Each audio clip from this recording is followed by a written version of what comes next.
आप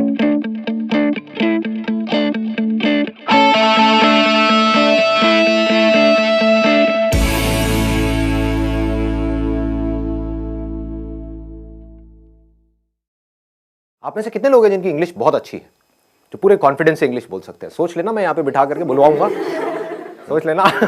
कुछ का ऐसे ऐसे नहीं, ये थोड़ा ज्यादा हो रहा है, इतनी अच्छी भी नहीं है। कितने लोग हैं जिनको इंग्लिश समझ तो आ जाती है लेकिन बोल नहीं पाते हैं कॉन्फिडेंस, अपने आप को एक्सप्रेस नहीं कर पाते? सर फंबल बहुत करता है, फंबल बहुत फंबल होता है और अंदर से बोलने से पहले ही हमको डर लगने लग जाता है कि अगर मैं आपको यहाँ पर बुलाऊं आपको समझ आ जाएगा अगर कोई इंग्लिश में बात करेगा, लेकिन अगर मैं आपको कहूंगा बोलने के लिए तो आप कॉन्शियस हो जाओगे। जितने हम फ्लुएंटली हिंदी बोलते हैं उसी कॉन्फिडेंस से हम इंग्लिश में बोलते हैं। उस कॉन्फिडेंस से हम नहीं बोल पाते, तो उस कॉन्फिडेंस से कैसे बोलें? That is the challenge. Problem पकड़ में आ रही है ना? मतलब ये सेशन उन लोगों के लिए नहीं है जिनको इंग्लिश समझ ही नहीं आती है, उनको तो पहले स्कूल जाना है, एबीसीडी पढ़नी है, ठीक है ना, बेसिक इंग्लिश सीखनी है। मैं बात कर रहा हूं उन लोगों की जिनको इंग्लिश समझ तो आती है लेकिन बोल नहीं सकते। अगर मैं उनसे पूछूं क्या समझ आया बताओ, इंग्लिश में बताओ, तो वो अटक जाएंगे वहां पर जाकर के। इसके पीछे रीजन क्या है, इस प्रॉब्लम की जड़ क्या है? एक तो है सुपरफिशियल लेवल के कुछ सॉल्यूशंस होते हैं, वो मैं आपको आकर के बताऊं कि देखो अपनी ग्रामर को ऐसे ठीक कर लो, ये कुछ वर्ड्स हैं अगर आप अपनी वोकैबुलरी में ऐड कर लोगे तो आपकी इंग्लिश अच्छी हो जाएगी, इंप्रेशन अच्छा हो जाएगा, व्हाटएवर। बट ये नहीं है प्रॉब्लम की जड़। प्रॉब्लम की जड़ कुछ और ही है।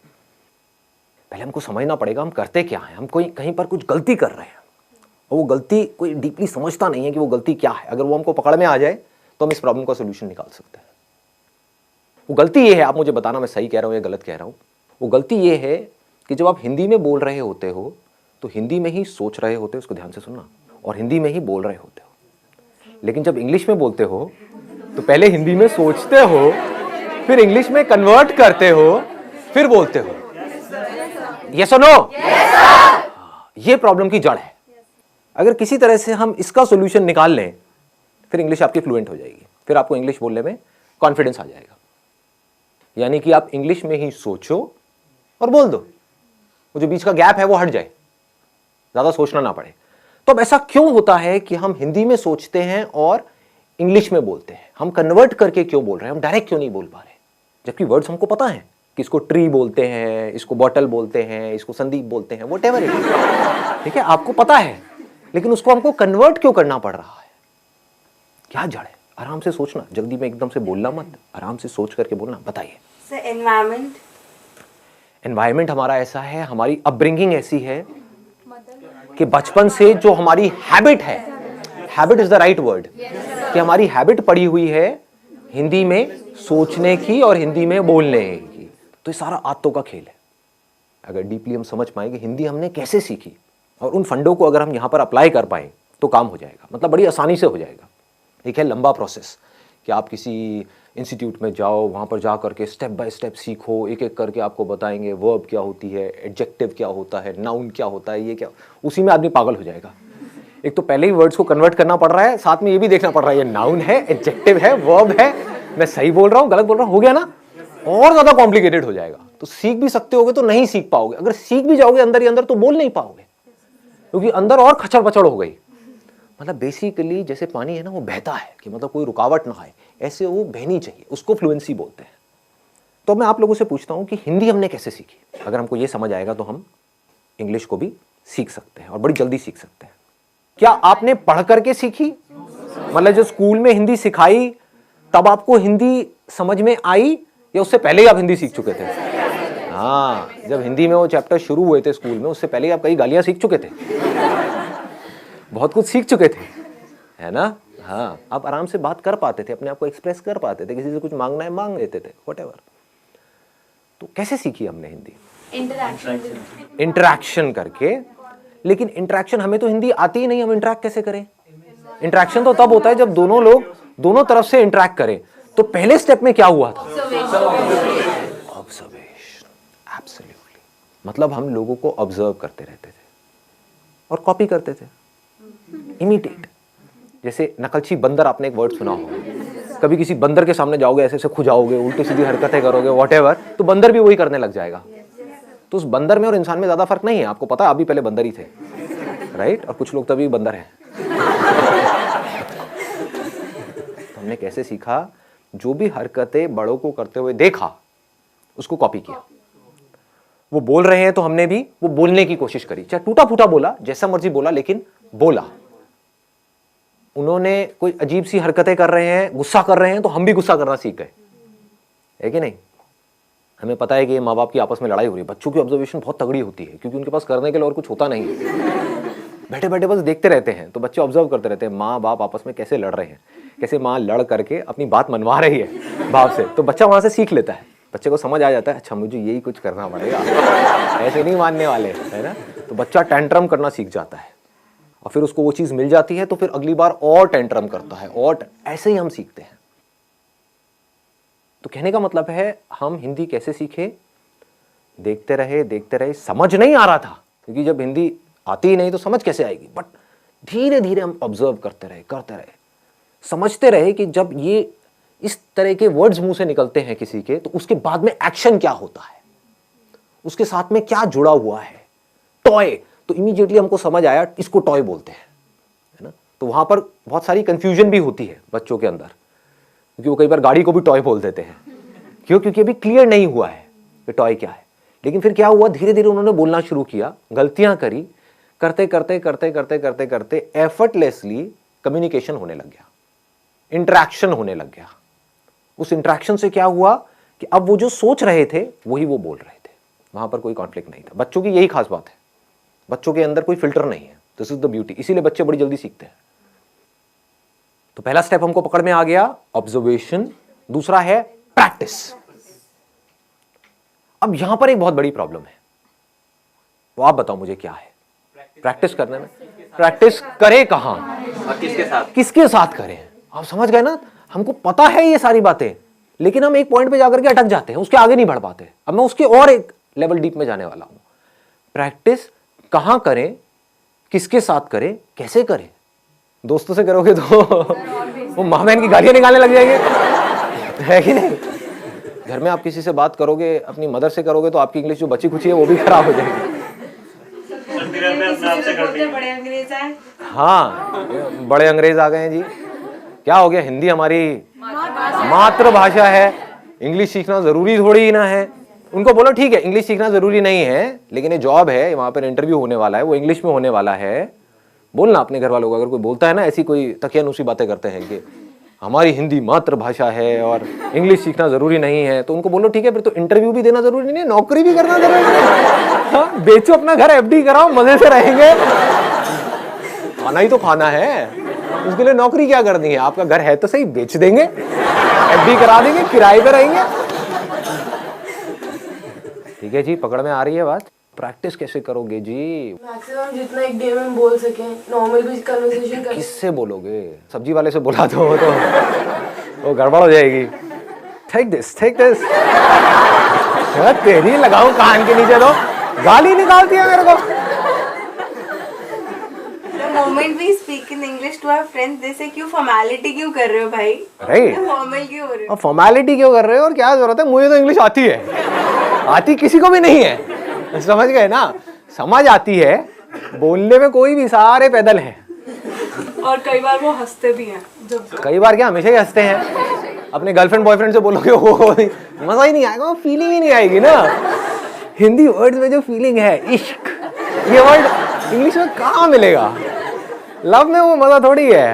हाँ, प्यार, मोहब्बत, सारी फिल्में ऐसी देख देख करके हम बड़े हुए हैं। दिलवाले दुल्हनिया ले जाएंगे, You'll be my bride, you know? इसमें मजा नहीं आएगा, तू मेरी दुल्हन बनेगी। क्या प्रेम रोग? ये पिक्चर देख देख के आप बड़े हुए हो। ओ भाई साहब, सारे प्रेमी बैठे हैं यहाँ पर, हैं बड़े बड़े हैं। बढ़िया है जी। बताओ जी, ऑप्शन बताओ। It's a good idea. आप लिख सकते हो, मतलब डेली बेसिस पे अपनी एक डायरी लिख सकते हो कि क्या हुआ आज मेरे साथ में पूरे दिन में। उसमें मज़ा भी आएगा, और उस डायरी को जब आप एक साल बाद पढ़ोगे तो अपने ऊपर बड़ी हंसी भी आएगी, क्योंकि उस टाइम पे जब आप लिखना शुरू करोगे तो इंग्लिश बड़ी कमाल की होगी। ये मैं स्कूल में लिखता था, अब मैं बता नहीं सकता उसमें मैं क्या क्या लिखता था, बट अब मैं देखता हूँ तो बहुत हंसी आती है। मतलब कमाल की इंग्लिश होती थी, पता नहीं क्या का क्या मैं बनाता था, क्या क्रिएटिविटी, सारी क्रिएटिविटी उसमें चली जाती थी, है ना। तो this is a good idea कि आप लिख सकते हो अपने जो थॉट्स हैं, सुबह से रात तक जो भी कुछ किया है, क्योंकि लिखने के चक्कर में क्या होगा, आपको पहले सोचना पड़ेगा। सोच करके ही तो लिखोगे, बिना सोचे कैसे लिखोगे। तो this is a good idea. और बताओ व्हाट एल्स। सर हम उनसे बात कर सकते हैं जिनको हिंदी आती ही नहीं। जिनको हिंदी आती ही नहीं है, कैसे करोगे बात? फेस टू फेस, जैसे चाइनीज हो गए या फिर जो भी जिनको हिंदी आती नहीं है, अफ्रीकन हो गए सर। और ऐसे लोग contact What's your name? Tell me. Chinese से मत करना भाई साहब, नहीं नहीं। ऐसा कोई तरीका जो फिल्टर ना हो, जैसे अभी डायरी का ऑप्शन दिया, उसमें हम प्रैक्टिस कर रहे हैं, लिख रहे हैं, अपनी डे टू डे लाइफ के बारे में लिख रहे हैं, लेकिन सोच सोच के लिख रहे हैं, वो फिल्टर आ रहा है, वो फिल्टर को कैसे रिमूव करना है, ये कोई तरीका? सोचना फिल्टर नहीं है, क्योंकि अगर अभी आप हिंदी भी बोलोगे तो सोच करके ही बोलोगे, वो बस इतनी जल्दी हो जाता है, हमको एकदम से पता नहीं लगता है। जैसे आप एक मूवी देखते हो तो 1 सेकंड में 25 फ्रेम निकल गए हैं, और हर फ्रेम में मिलियंस ऑफ पिक्सल्स हैं, इतना डेटा एकदम से निकल गया है। हमें लग रहा है 1 सेकंड वीडियो का निकला है, एक सेकंड नहीं निकला है, वो 25 फ्रेम्स है, तेज निकल गए तो हमें लग रहा है स्टिल नहीं है, वीडियो है। ऐसे ही जब आप हिंदी बोलते हो तो ये मत समझो बिना सोचे बोल रहे हो, लेकिन हो क्या रहा है, आपने सोचा और बोला। सोचना प्रॉब्लम नहीं है, क्योंकि बिना सोचे तो आप बोल भी नहीं सकते। हाँ, मैं आपसे पूछता हूं वेदर कैसा है, आप यही बोलोगे वेदर अच्छा है, ना ज्यादा ठंड है ना ज्यादा गर्मी है। ये वर्ड्स कहां से आए? जो आपने एक्सपीरियंस किया, जो फील किया, उसके साथ में कुछ वर्ड जुड़े हुए हैं। वो सारे जो वर्ड जुड़े हुए हैं वो सब हिंदी में जुड़े हुए हैं। तो उस फीलिंग को, उस एक्सपीरियंस को आप फ्लुएंटली एक्सप्रेस कर पा रहे हो, क्योंकि उसके साथ में वो वर्ड्स पड़े हुए हैं। इंग्लिश के भी पड़े हुए हैं, इसको ध्यान से समझना जो चीज मैं बोल रहा हूं। हिंदी के भी पड़े हुए हैं, इंग्लिश के भी पड़े हुए हैं, बट आप हिंदी फ्लुएंटली बोल पा रहे हो, इंग्लिश नहीं बोल पा रहे। क्यों? क्योंकि आप सोचते, अब इसको ध्यान से समझना, क्योंकि आप सोचते ही हिंदी में हो, और आप हिंदी से इंग्लिश में कन्वर्ट करके फिर बोल रहे हो। कुछ ऐसा हो जाए, अगर आप सोचना ही इंग्लिश में शुरू कर दो तो क्या होगा? Problem solve.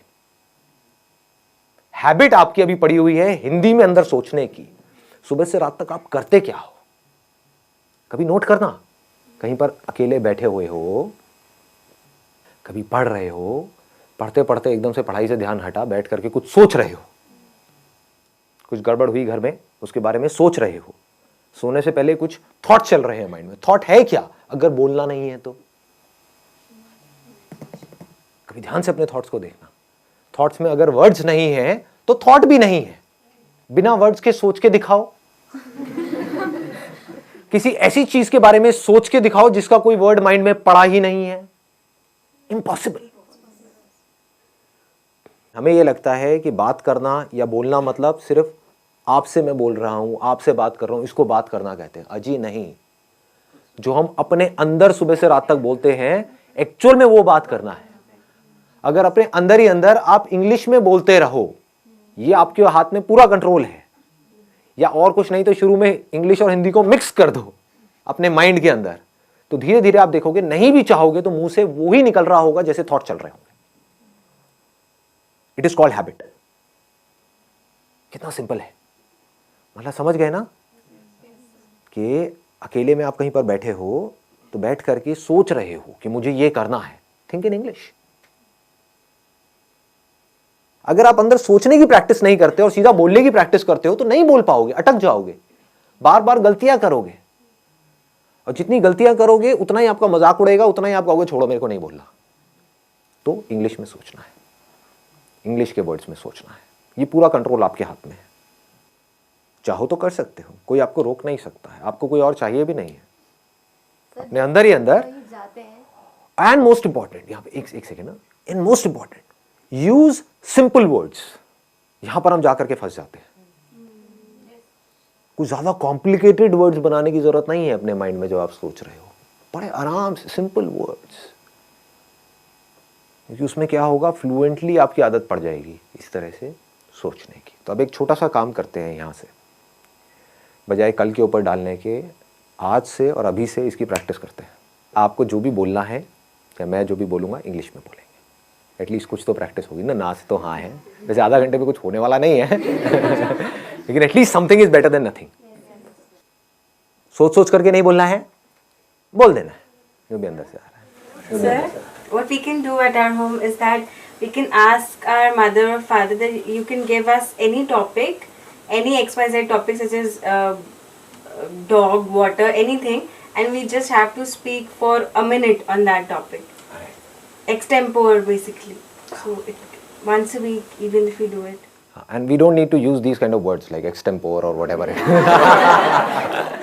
So now what is going on is, like say we can have a practical demo as in what we need to do and what we don't need to do.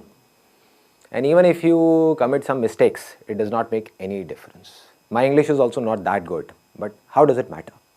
If there are people who are making fun of you, they are just giving a boost to their own ego. Yes. If you go and speak in English with a foreigner, they will never make fun of you. Because for them, it's not that important whether what you are saying is right or wrong. What is important is whether they are able to understand, like say, whatever you are trying to express. So sometimes it happens that like our generation is fond of online shoppings, or maybe like if there is a problem in the phone or something like that. So what we can do is instead is that we can call the customer care. There is an option that one is in English, the other is in Hindi. It's a great idea. They'll not judge you according to your voice, and you'll be able to get it that whether they are understanding your English or not. Yeah. And I know that there are some people who talk to these, who call up at these call centers and talk about all the shit stuff. Just for time pass.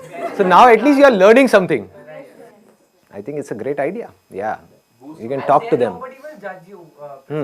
You can create an imaginary problem, right? Related to that product or service, right? Create an imaginary problem in your mind. Oh, I'm going through all this pain and suffering and whatever, and then feel it, and then call up. I'm so depressed because of this product. Ma'am, please do something. Nah. You'll get to know that whether they are like able to understand what you're trying to. They will understand. They have to understand because it's their job. The job of your friends is to make fun of you, point out your mistakes. This is where you are wrong, whatever. So it's all about right and wrong. But their job is not to tell you that your English is right or wrong. Their job is to understand whatever you are saying and then give you a solution.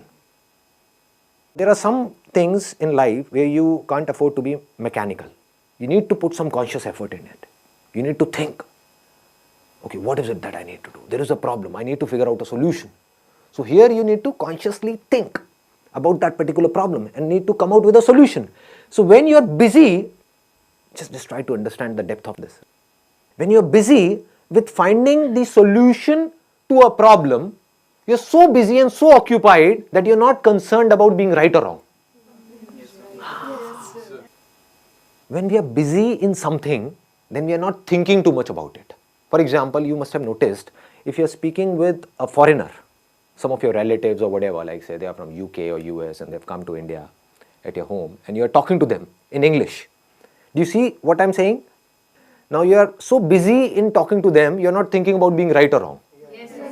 So if you're trying to find out the solution of the problem which is right now there on the top priority, you would see the whole of the energy is going in finding out the solution. So this English will start coming out effortlessly. These thoughts, these words in English will start coming out effortlessly because this is what you desperately want and need. This is the power of our mind.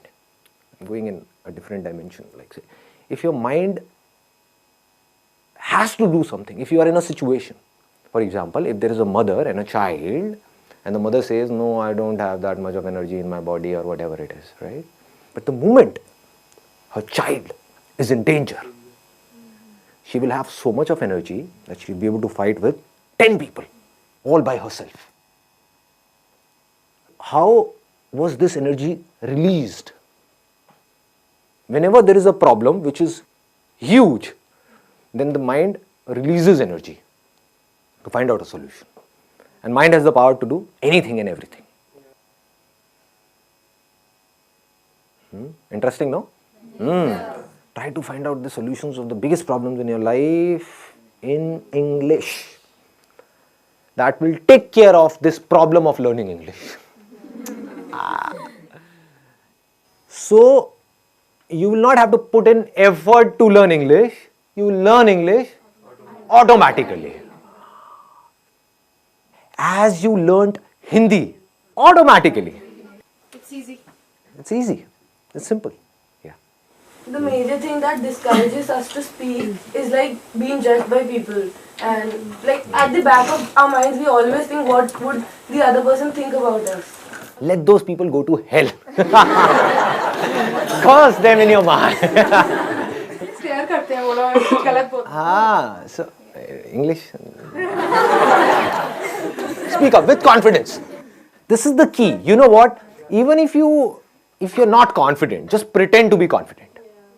Sir words mind में आ ही नहीं रहे हैं कुछ दिनों से घर पे हूँ तो माइंड बिल्कुल ऐसे हो चुका है हिंदी इंग्लिश के वर्ड्स तक नहीं आ रहे हैं एक्चुअली एग्जाम्स थे बस पढ़ाई वो सब ही चल रहा था तो सर वो चीज़ें ही नहीं आ रही माइंड में जो मुझे सब कुछ आता था वो भी मैं भूल चुकी ऐसा लग रहा है What are you saying? I'm not getting it. I'm not getting it. I told you English, girl. Speak up. Sir मुझे बोलना क्या था मैं तो ये It's okay, no problem. Anything I else? think we stammer or get stuck while speaking because we get short of words while speaking and then we get short of thoughts also. So if we are in continuous, like we are reading or we are writing anything, so we are not short of thoughts and consequently we are not short of words also. Right. So one is that we are reading and writing and something to do with conversation. One is reading or writing like mathematics or something to do with science, because these kind of words, or chemistry or biology or physics, these kind of words we don't use in our day-to-day conversation. So we need to read something or listen to something or go through something which is related to our day-to-day lives. So maybe you can watch Friends. This is one of my favorite, like Breaking Bad. Game of Thrones. I've heard a lot about it, but I don't know what it is. So go for Big Bang. Big Bang Theory. MD House. No limits. In my old age home, these things are not there. I have tried this thing. I used to think whatever goes on in my life. But what thought comes up is maybe I'm wrong. Whatever I'm thinking is wrong. So how would these things get correct? Like who will correct me? Even if you're wrong, how does it matter? That we need to understand again and again. Initially, whatever we do, we will be wrong. This is the problem because of which most of the people are not able to do what they really want to do, because they want to be right. This is a big trap. When you start doing something, anything for that matter, whether it is business or any kind of work or an art or a skill, what happens is we try to do it and we are not able to do it properly and we give it up. Even if you are wrong, it is not about a life or death situation. It is not Game of Thrones. Nobody is going to kill us or anything of that sort. At max, what can happen is, like, say, somebody will make fun of us. So what is happening is they are smiling, they are laughing. Right, because of us. So is it a problem or is it a good thing? Good thing. It's a good thing. Yeah, right. Because something good is going on because of you. Yeah. Whether they are laughing on your jokes or whether they are laughing on you, how does it matter? We need to say, okay, no problem, just keep doing it, keep doing it, keep trying, keep trying, keep trying. I think that is a key word. Keep trying, keep trying, keep trying. So Dr. APJ Abdul Kalam has stressed on this thing that no matter what your age is, you should keep learning always. Right. And we need to understand all these things practically, not theoretically. One is theoretically, okay, I understood. Then what? You need to bring it in practice. That's where you need courage. That's the basic difference between a winner and a loser. Losers understand all these things. They would say, okay, I know all these things. Tell me something new. Abhe khachar. What will you do of something new? Even if you get more and more of new information, so-called new information in your brain, which is as good as dead because you're not using that information to do something, to bring it into action, what will you do with that information? They're just fond of information, which they think is learning, but that is not learning at all. Learning means getting some information and bringing it into practice. That is learning. The moment you bring something in practice, either you will succeed in it or you will fail. So whether you succeed or you fail, you need to let it go and keep on building your practice.